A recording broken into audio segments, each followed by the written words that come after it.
আসসালামু আলাইকুম। এটিএন বাংলা গ্রামগঞ্জের খবরে সবাইকে স্বাগত জানাচ্ছি। আমি ওয়াহিবা রাইয়ান। হবিগঞ্জে গেল ১.৫ মাসে ১৬ শিশু নিখোঁজের ঘটনা ঘটেছে, যাদের অধিকাংশই মাদ্রাসা ও বিদ্যালয়ের শিক্ষার্থী। এ ঘটনায় আতঙ্কিত ও উদ্বিগ্ন অভিভাবকরা। এসব ঘটনায় অপহরণকারী চক্রের সংশ্লিষ্টরা অভিযোগ উঠলেও নিশ্চিত করে কিছু জানাতে পারেনি পুলিশ। হবিগঞ্জ প্রতিনিধি আব্দুল হালিমের রিপোর্ট, জানাচ্ছেন ফারহিন ইসলাম টুম্পা। হবিগঞ্জের বানিয়াচং থানার পুকুরা ইউনিয়নের আওয়ালমহল গ্রামের ৫ম শ্রেণীর ছাত্র সাকিব ১ মাস আগে মসজিদে কোরআন পড়ার কথা বলে বাড়ি থেকে বের হয়, এরপর আর ফেরেনি সে। স্কুলে ভর্ত ক্লাস 5 আর মসজিদে ভর্ত কোরআন শরীফ তার আইসে আমরা কোন কুছ খবর লইছি পাই না, আশায় আসি তা নিয়ে আয় ফিরে।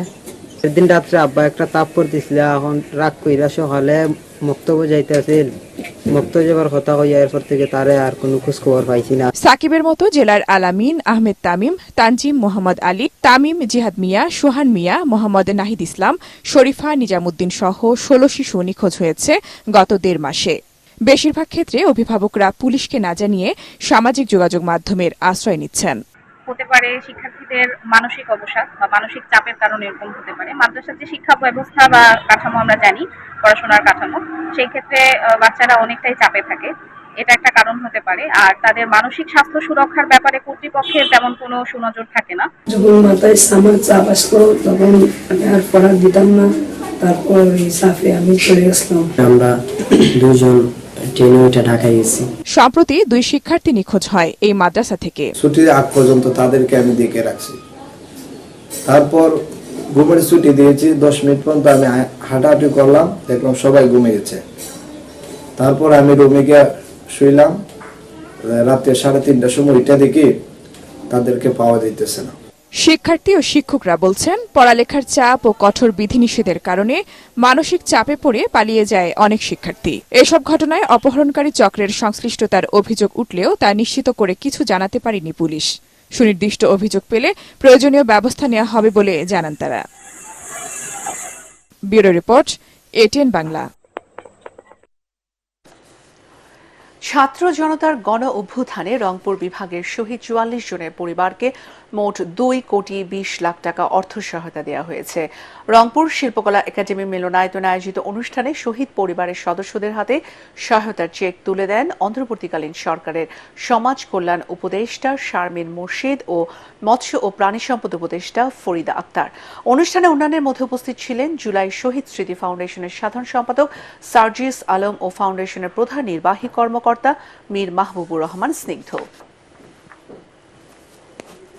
সরকার তাদের জন্য সারা জীবন চিকিৎসার দায়িত্ব নিচ্ছে। যাদেরকে বিদেশ পাঠাতে হবে তাদেরকে দরকার হলে বিদেশ পাঠানো হবে, যাদের চিকিৎসা দেশে করা সম্ভব না, এবং তাদেরকে পুনর্বাসনের জন্য যেভাবে তাদেরকে প্রশিক্ষণ দিতে হয় বা সহযোগিতা করতে হয় সেটা আমরা করব। আমরা আমাদের প্রত্যেক আহত ভাইয়ের জন্য, আহত বোনের জন্য যেই সুযোগ সুবিধার প্রয়োজন হয় আমরা আমাদের জায়গা থেকে সর্বোচ্চ চেষ্টা করব।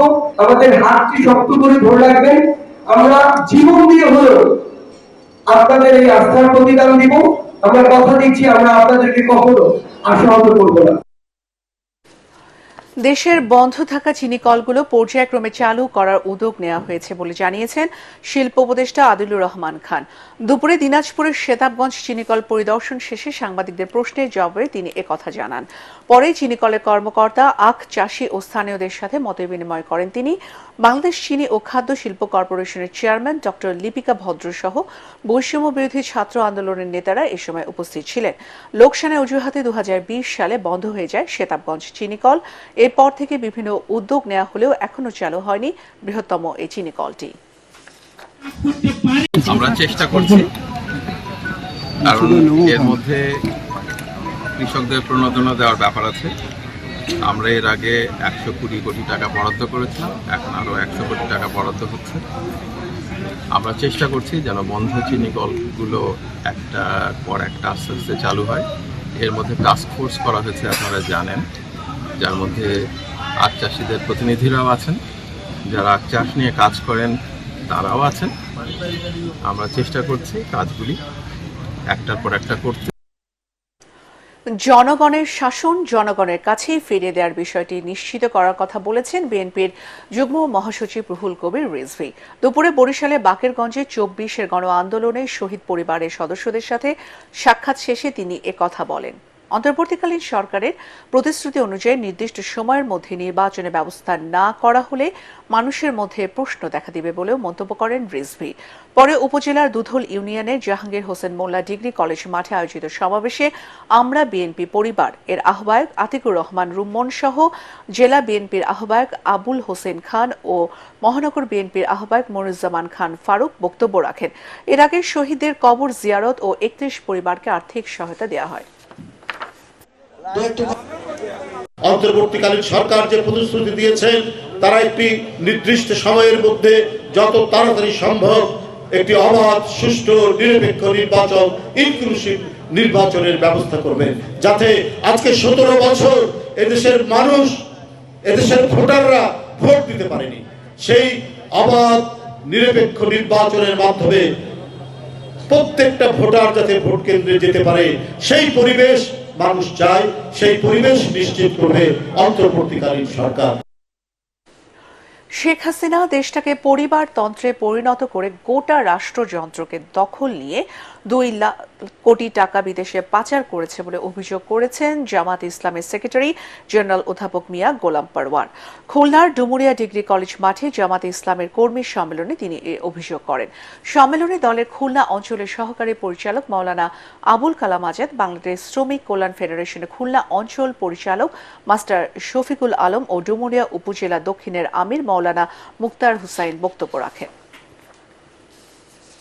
সুযোগ করে দিয়েছেন সেই মহান রব্বুল আলামিন। বিদ্যালয়ের সুযোগ্য ভোটাধিকার, রাজনৈতিক অধিকার, সাংবিধানিক অধিকার সব আমরা অর্জন করতে পারি, তার থেকে আমাদেরকে বঞ্চিত রাখা হয়েছে। আর দেশের অর্থনীতি, ব্যবসা বাণিজ্য, ব্যাংক সব ফোকলা করে ফেলা হয়েছে। হাজার হাজার নয়, লক্ষ লক্ষ কোটি টাকা বিদেশে পাচার করা হয়েছে।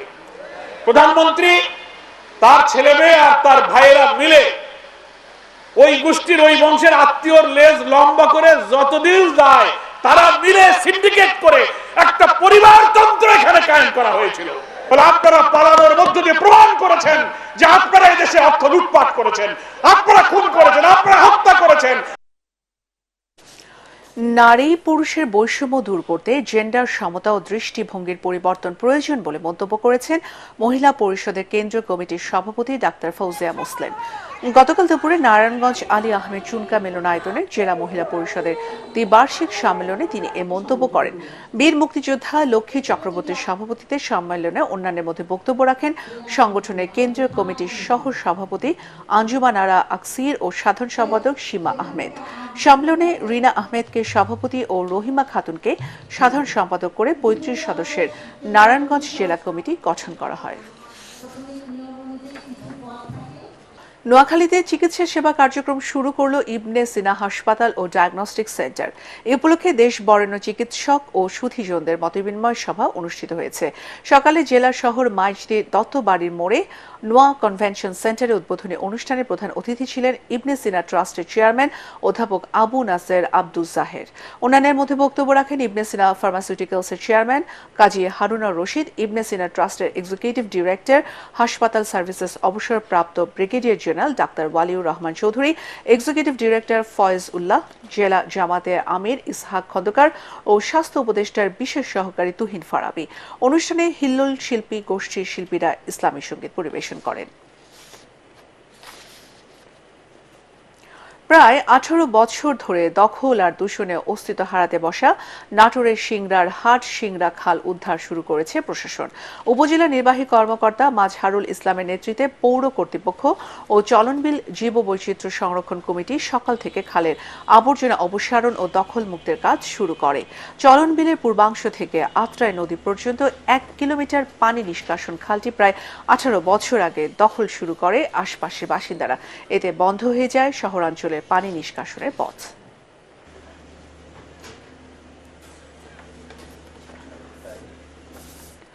আজ পহেলা অগ্রহায়ণ। গ্রাম বাংলার এ মাসটি আমন ধান কাটার, নতুন ফসল ঘরে তোলার। এই দিনে ঘরে ঘরে শুরু হয় নতুন ধানের নবান্ন উৎসব।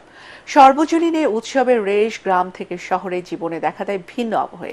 প্রতিনিধিদের পাঠানো তথ্য ছবিতে জানাচ্ছেন তামান্না জেনিফার।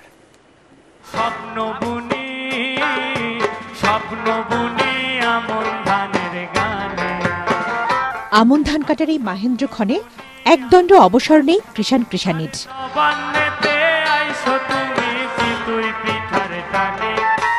অগ্রহায়ণে কুয়াশায় মোড়া প্রকৃতিতে আদিগন্ত মাঠ জুড়ে সোনালী ধানের প্রাচুর্য।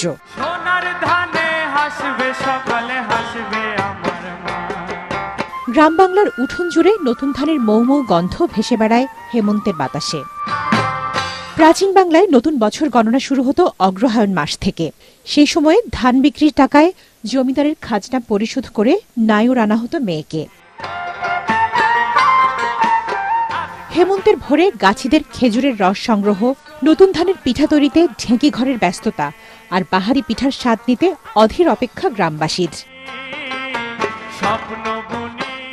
তবে অনেক সময় প্রাকৃতিক বিপর্যয় আর অর্থনৈতিক সংকট ভাটা ফেলে নবান্ন উদযাপনে। কারণ অনেক ক্ষতি করে ফেলেছি, নাহলে অন্য দিক দিয়ে ইনশাল্লাহ ধান মোটামুটি ফলন ভালোই পাইছি। কিছু কৃষকে আমি সহযোগিতায় পাই নাই, তখন ডিলারে গেলে ভালো ওষুধ আমি পাই নাই। পার বিঘাতে 12 থেকে 13 মণ ধান। আবহাওয়ার কারণে ধানের ফলন খুবই খারাপ, ধান কাটার কামালের দামও হবে না, এরকম অবস্থা হয়েছে। 12 মাসে 13 পার্বণের এই রূপসী বাংলায় নবান্ন উৎসবকে ঘিরে সনাতন ধর্মে রয়েছে মাঙ্গলিক পূজার প্রচলন। নানা পণ্যের পসরা নিয়ে জমে ওঠা গ্রামীণ মেলা রূপ নেয় সর্বজনীন মিলন মেলায়।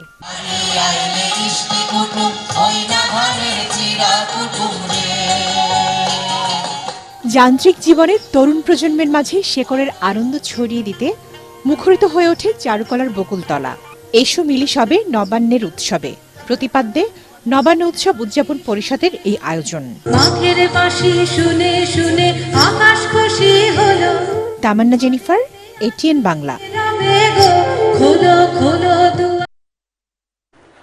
সুন্দরবনের দুবলার চরে শেষ হলো ঐতিহ্যবাহী 3 দিনের রাস উৎসব। ভোরের সূর্যোদয়ের সঙ্গে সঙ্গে সাগরের প্রথম জোয়ারের পানিতে পূর্ণ স্নানের মধ্য দিয়ে শেষ হয় এই মিলন মেলা। বাগেরহাটের পূর্ব সুন্দরবনের চাঁদ পাই রেঞ্জে 100 বছর ধরে এই রাস উৎসব পালিত হচ্ছে। এদিকে পিরোজপুর মঠবাড়িয়ার বাংলাদেশ সেবাশ্রমের উদ্যোগে শ্রীমত আচার্য বিবেকানন্দ গোস্বামীর আশ্রমে শেষ হলো রাস মেলার আয়োজন। বাবুল কৃষ্ণ হাওলাদারের সভাপতিত্বে অনুষ্ঠানে দিনভর কীর্তন, কবিগান, ভক্তি বন্দনা, আরতি সহ নানা ধর্মীয় আচার বিধিতে মেতে ওঠেন সনাতন ধর্মাবলম্বীরা। কুমিল্লার সেনানিবাসের ময়নামতি গলফ অ্যান্ড কান্ট্রি ক্লাবে অনুষ্ঠিত হল 4র্থ star line up golf tournament. টুর্নামেন্টের উদ্বোধন ও বিজয়ীদের মাঝে পুরস্কার বিতরণ করেন ময়নামতি গলফ অ্যান্ড কান্ট্রি ক্লাবের সভাপতি এবং 33 পদাতিক ডিভিশনের GOC major general Abul Hasnat Mohammad Tariq. টুর্নামেন্টে বিভিন্ন সেনানিবাস থেকে শতাধিক গলফার অংশ নেন।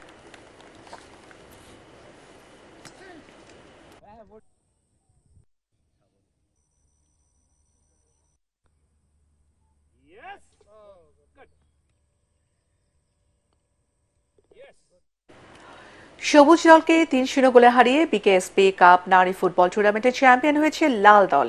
সাভারের আশুলিয়ার জিরানি এলাকায় বাংলাদেশ ক্রীড়া শিক্ষা প্রতিষ্ঠান বিকেএসপিতে এর টুর্নামেন্টের ফাইনাল অনুষ্ঠিত হয়। টুর্নামেন্টে সেরা খেলোয়াড় নির্বাচিত হন বিকেএসপি সবুজ দলের লিমা। সর্বোচ্চ গোলদাতার পুরস্কার জেতেন লাল দলের সাগরিকা এবং সেরা গোলকিপার হন সবুজ দলের সাগরিকা। 4 দিনের এই প্রতিযোগিতায় 16টি দল অংশ নেন। বিজয়ীদের পুরস্কৃত করেন বাংলাদেশ ফুটবল ফেডারেশনের সভাপতি তাবিথ আওয়াল। বিকেএসপির মহাপরিচালক ব্রিগেডিয়ার জেনারেল মনিরুল ইসলাম সহ অন্যান্যরা এ সময় উপস্থিত ছিলেন। পুরস্কার বিতরণী অনুষ্ঠানে সাফ চ্যাম্পিয়ন নারী ফুটবল দলের বিকেএসপির 5 খেলোয়াড়কে সংবর্ধনা দেওয়া হয়।